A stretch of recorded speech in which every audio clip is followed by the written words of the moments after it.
What are we talking about, sir? About Okay. So last game of the season. Earl Weaver's last game. The great white-haired Earl Weaver. And Jim Palmer against Sutton against the Brewers for the championship of the American This is League. 69, right? 82. Oh, 82, okay. I remember this year. Rick Dempsey, catcher. Rick Dempsey. Not only Rick Dempsey figures in the story. Yeah, actually. okay, good. I liked him. So, I liked him. I like him. So we were 3 games behind the Brewers. We swept them in a doubleheader on Friday night. We Robin won Yount. Saturday, and so it was a tie game. This is Robin Yount, Paul Molitor. Paul Molitor, yeah. Cecil Cooper. The Raleigh Fingers, right? Raleigh Fingers with the mustache? I think so. Raleigh Fingers was a Brewer. Well, but I'll look it up. He was in Oakland A most of the time, I think. Raleigh Fingers as a Milwaukee Brewer. This is why it's good to have 2 phones, people. All right, here we go. Let me see. Let me find his stats. Stats, here we go. All right, we got stats. Excuse me. All right, more Fingers pages. Give me everything. No, what's his team, you dopies? I thought it was Oakland most of the time. No, it was, but he was definitely on the Brewers. Okay, I know. Let's go do this. When did Raleigh Fingers play for the Milwaukee Brewers? I said that already, didn't I? Okay, here we go. 81, 82, 84, 85. Yes, Raleigh Fingers was on that team. I have a photographic memory for nonsense. Movie quote, my family knows this. Movie quotes, Greedo, yes, I bet you have, Greedo from Star Wars. They just pop. I have a photographic memory for nonsense. But anyway, a wonderful story, sir. Okay, so the Orioles won the first 3 games of the series, making it a tie, coming down to the last game on Sunday. Guys showed up with brooms for the sweep, I love that. It's so cruel. We're going to talk about something after this. The thing is, we got killed on the scoreboard, but it was not nearly as one-sided as it looked. Because Robin Yount took a home run away from Ken Singleton over the fence, brought it back. Eddie Murray hit a screamer. Eddie Murray, with switch hitter. Bases loaded, and Cecil Cooper made it. Cecil Cooper, I love that guy. And stopped that. Ben Ogilvy made an incredible sliding what a catch team. in the corner, and so we ended up losing. But what was so cool is we really. What's the guy's name? He wrote for the Washington baseball guy. Kornheiser? Kornheiser Wilbon? No, he wrote a bunch of books. How Time Begins on George Will? Day. Boswell. Boswell, okay, Tom Boswell. So he said, I read a whole article about this game, and he said Oriole fans declared victory because nobody left. The Brewers won the pennant. They're jumping around like maniacs and everything. Yeah. Nobody left the stadium. And they waited until what happened? I don't remember this. Comes out on the field in various stages of undress. Rick Dempsey leads. Rick Dempsey, number 23 or 13? Doesn't matter. 3. No. I think it was number 3. Rick Dempsey was 24. Okay, all right. Yeah, you're right. I'm sorry. But he led the O's cheer. Yeah. With the whole. Yeah. Like JETS, Jets. And so the Oriole fans, according to Tom Boswell, declared victory, even though we lost. Oh my goodness, that's crazy. And what was another sidelight is. So who actually officially won? I don't know. Okay, I didn't. Oh, that's right. They were. It's the Cardinals, 82 World Series. Won the pennant. But what was amazing was Daniel Okrent wrote a book called 9 Innings. Right. And it was about one game between the Brewers and the Orioles in June of '82 that the Orioles lost. Yeah. But it was so incredible because he went during the game. I mean, during the book, he goes pitch by pitch practically, and then gives a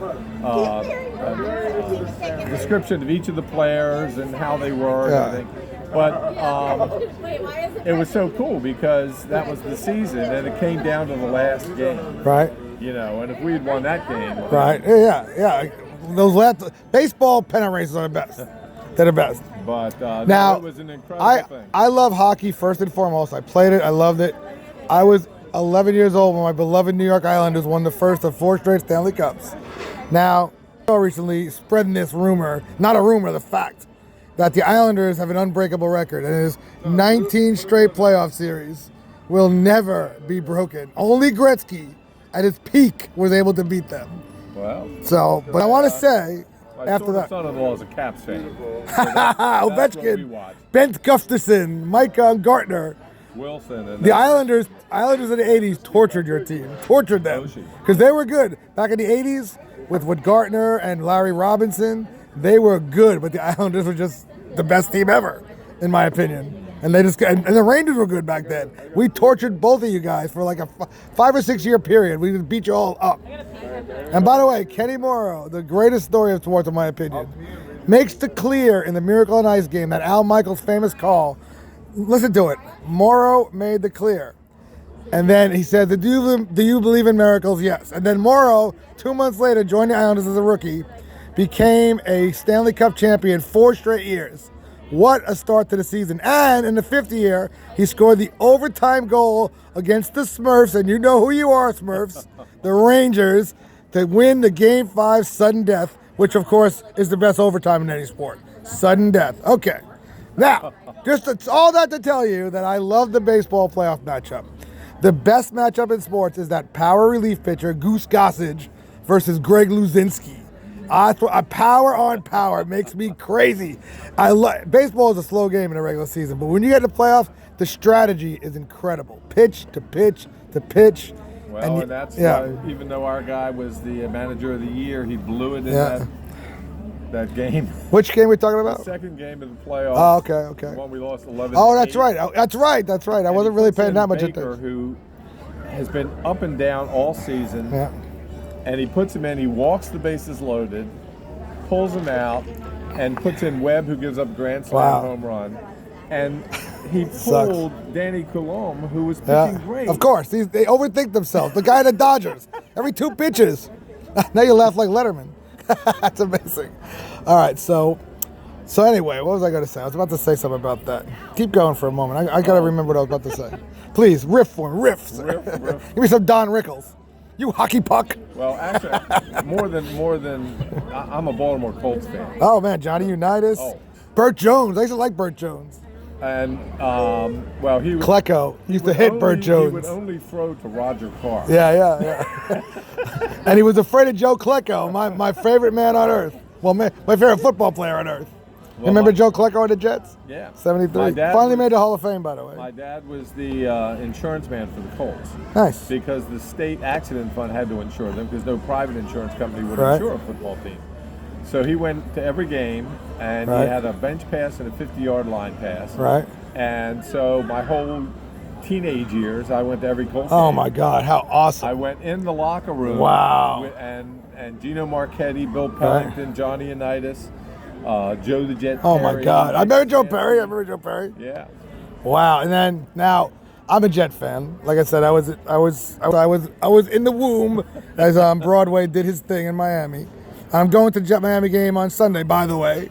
Good seats. Taking a Brightline first class. First time I've ever done first class. So I'm like, the train. Anyway, so I'm a Jet fan. So I have 2 older brothers. One is definitely a Giant fan. My father is definitely a Giants fan. Now Wayne, my oldest brother, he's a little flim-flammy. He's sometimes a Jet, sometimes a Giant. So I probably followed him at just the right moment. He probably liked Joe Klecko and Mark Gastineau, which I ended up loving. So I became a Jet fan. And 4 Super Bowls later, watching these Giants, big brothers that beat on us, keep always winning, and beat the Patriots, by the way, that makes it worse. And then we're the stepchild. Now I believe, unfortunately, that my beloved Jets will not win again until Joe leaves this earth, because I believe he made the deal with Beelzebub to make that win. I believe this in my soul. I also have a bottle of Johnny Walker Blue, which many of you know will not be opened until the Jets win the Super Bowl. So 200 years from now, my will be read. The Jets have finally won the Super Bowl. Have a drink on foolish Jerome and his nonsense, and this wonderful gentleman, her name I forgot, except white-haired guy in Braveheart, he gets his head chopped off. Mike Sean's what a gentleman. The Terrapins. My daughter Paige loves Terrapins. She has a yellow belly slider, a Mississippi map. Lucky, I forget what kind of turtle he is, but he's a local. My daughter Paige is a wonderful person. When she was younger, she saw a dying turtle on the road, saw eggs, and used my fishing knife to cut out 6 eggs and incubated them till they all hatched. And we gave some to the pet store and traded it for goods. And Lucky was our one we kept, and she still has it. And there's a turtle pond to prove it in my house. So, just want to say, I need to go. But this has been an absolute wonderful chat. Probably the best of my day and my life, and maybe. So, anyway, Merry Christmas, Maryland. Terrapins go. And I'm rooting for UCF Knights. Ooh, CF.